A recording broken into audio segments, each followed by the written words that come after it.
مستقبل المنتخب في ايد الست دي. مش ببالغ عليك، حرفيا مستقبل مصر في كاس العالم في ايد الست دي. ما هذا العك، مسخره والله، اسكتي يا ست انتي. كل دي كانت تعليقات الناس على دان ادم او زوجة المدير الفني للمنتخب كابتن حسام حسن. وراء كل حاجه بتحصل مجموعه حاجات. انا مريم رجب في ما وراء الحاجات. تبدأ الحكاية من بدري شوية، من التسعينات كده. يتجوز حسام حسن من زوجته الأولى السيدة هويدا الغرباوي، ويخلف منها 4 أولاد لحد ما يتجوز زوجته الثانية دينا آدم، أو المشهورة إعلاميا باسم دان آدم. ويحصل في النص شوية خلافات أسرية، وشوية منها اتسرب لنطاق الميديا، خلى حياة العميد محور اهتمام الناس. ومشيت الدنيا عادي جدا لحد مباراة مصر ونيوزيلندا، وتظهر زوجته الأولى في واحدة من البرامج وتتكلم عن علاقتها بحسام حسن وقد إيه بيحبها وبيغير عليها. تسكت مراته التانية؟ والله أبدا، دي تبقى عيبة في حقي. فتنزل بوست وتقول برامج اللي أطلع فيها وهبل إيه، كل حاجة باينة والناس عارفة كل حاجة. وترد على واحدة من الكومنتات وتقول إنه مفيش زوجة غيرها. وبالشكل ده انتشر بسرعة جدا إنه انفصل عن زوجته الأولى. تروح داخلة بنته الكبيرة على الخط وترد وتقول خبر انفصال حسام حسن عن والدتها مش مظبوط وملوش أي أساس من الصحة. تحس إن كده كفاية صح؟ بس لأ، ما كانش كفاية. طلعت مراته التانية ونزلت فيديو كول ما بينهم وبتسأله سؤال غريب جدا، وتقول له يا حسام هو أنت ليك غيري؟ فيرد عليها ويقول لها لا يا حبيبتي، ربنا وولادي واخواتنا وانتي. واتعمل كمية فيديوهات هزار على الموضوع ده غرقت السوشيال ميديا. ايه يا حبيبتي، انت ليك غير يا حسام؟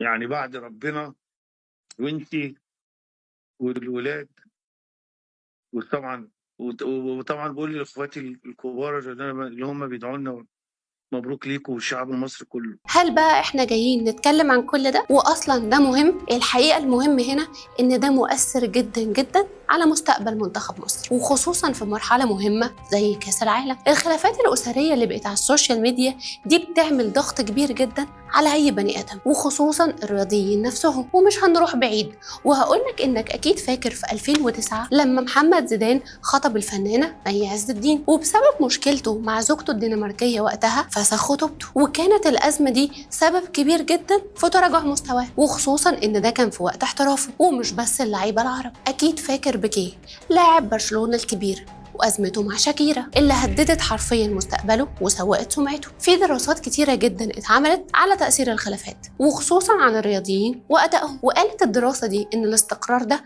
بيقلل التوتر عند الرياضيين وبيقلل مستوى الكورتيزول اللي بيساعد على التشافي بسرعة، وكمان بيعمل استقرار ذهني اللي بيخليهم يعملوا تنفيذ عن ضغوط المباريات. وكمان كشفت الدراسة دي إن العلاقات العاطفية أو الأسرية اللي فيها توتر بتعمل انخفاض حاد جدا في مستوى التركيز وبتأثر على النوم والراحة. عايزة أقول لك إن هالاند النرويجي المرعب اللي أنت بتشوفه في الفترة الأخيرة، في بعض النظريات بتقول إن سبب كبير من تحسين مستواه استقراره في علاقة عاطفية ومأثرة عليه جدا وعلى مستواه في مانشستر سيتي، ومدياله دعم عامل منه أرقام قياسية. ومش هنروح بعيد، أديك شايف علاقة جورجينا ورونالدو. عاوزاك تتخيل معايا إن جامعة أكسفورد في دراسة ليها بتقول إن كأس العالم في 2006 بسببه حصل 18% من حالات الطلاق على مستوى العالم. العالم العربي كان بيشكل منهم 3%، وده بسبب بس مشكلات أسرية كانت بتحصل بسبب ضغط الراجل من متابعة المباريات، كلمة منه على كلمة منها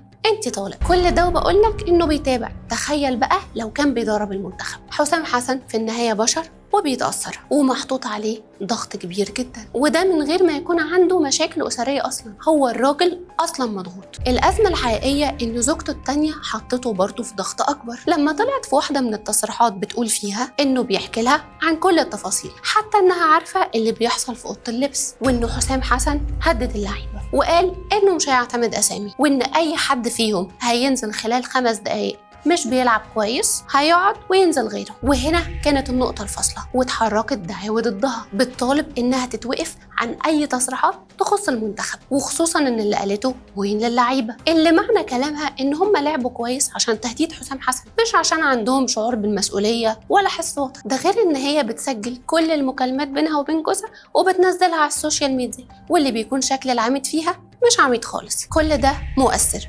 وخصوصا ان احلام المصريين بل العالم العربي كله كل يوم بيكبر، وان مصر توصل لمكانة كبيرة في كأس العالم. يا أخي ده احنا قبل ما نكسب مباراة استراليا بنسأل هنقابل الأرجنتين امتى؟ يعني وثيق من الفوز، في رجاء مننا جميعا لحضرتك. نأكل بس حكاية أنا وبس الوحيدة والمعلومة الأكيدة واحنا عارفين إن انت القصص القديمة وكمان الجديدة، لأننا محتاجين أكتر الفترة دي. يا مصر بتعمليها ازاي؟ وسيب العميد مركز وبعدين نشوف كل القصص دي. قولي انت شايف الموضوع ده فعلا ممكن يأثر على تركيز مدرب منتخب مصر حسام حسن، ولا الموضوع مش بالأهمية دي؟